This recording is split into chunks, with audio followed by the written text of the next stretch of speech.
API, web API. তাহলে API জিনিসটা কি? এপিআই কি? এপিআই হলো অ্যাপ্লিকেশন প্রোগ্রামিং ইন্টারফেস। এপিআই কয় ধরনের হয়ে থাকে? মূলত এপিআই 4 ধরনের এপিআই হয়ে থাকে। সেগুলো কি কি? Public API, private API, partner API, আর একটা হলো কম্পোজিট এপিআই। পাবলিক এপিআই গুলো কি?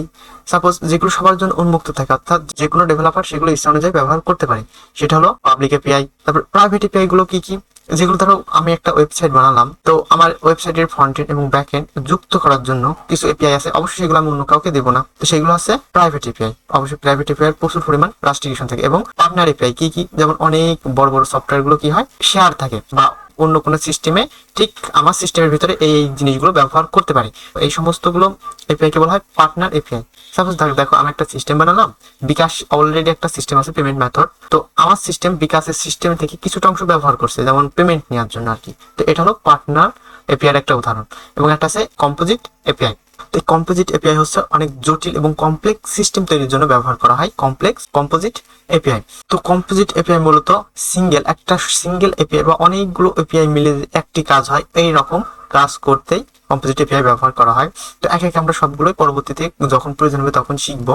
তো চলো এপিআই সম্পর্কে আরো স্পষ্ট ধারণা নেওয়া যাক। এপিআই মানে হলো অ্যাপ্লিকেশন প্রোগ্রামিং ইন্টারফেস। আচ্ছা, আমরা তো অ্যাপ্লিকেশন সবাই চিনি, যেমন সাপোজ ধরো বিকাশ একটা অ্যাপস, বা ধরো নগদ, তারপরে বা আমরা কোনো একটা সফটওয়্যার বানালাম অ্যাপ্লিকেশন, এগুলো কি অ্যাপ্লিকেশন। এবং প্রোগ্রামটা কি? যেগুলো আমরা করছি, দেখো জাভাস্ক্রিপ্টে কতগুলো সুন্দর করে সোর্স কোড লিখছি এবং এগুলো বিভিন্ন ভাবে রান করাচ্ছি বা একটা এনভায়রনমেন্টের ভিতরে রান করাচ্ছি, তো এগুলো এটা হচ্ছে প্রোগ্রামিং।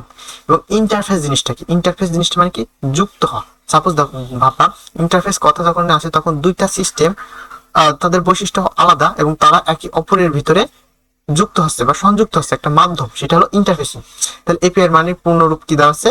যে অ্যাপ্লিকেশন গুলো বা দুইটা অ্যাপ্লিকেশন যখন প্রোগ্রামিং ল্যাঙ্গুয়েজের মাধ্যমে যুক্ত হবে সেটাই হচ্ছে এপিআই।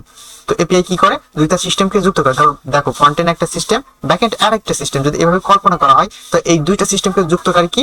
এপিআই। তাহলে আসলে এপিআই জিনিসটা কি বুঝতে পারলে? তো একটা স্পষ্ট খুব সহজ কথা তোমরা মনে রাখবে, যে যখন কোনো এপিআই এর কথা আসে তখন ভাববা দুইটা অ্যাপ্লিকেশন বা দুইটা সফটওয়্যার সিস্টেম প্রোগ্রামিং ভাবে সংযুক্ত হচ্ছে।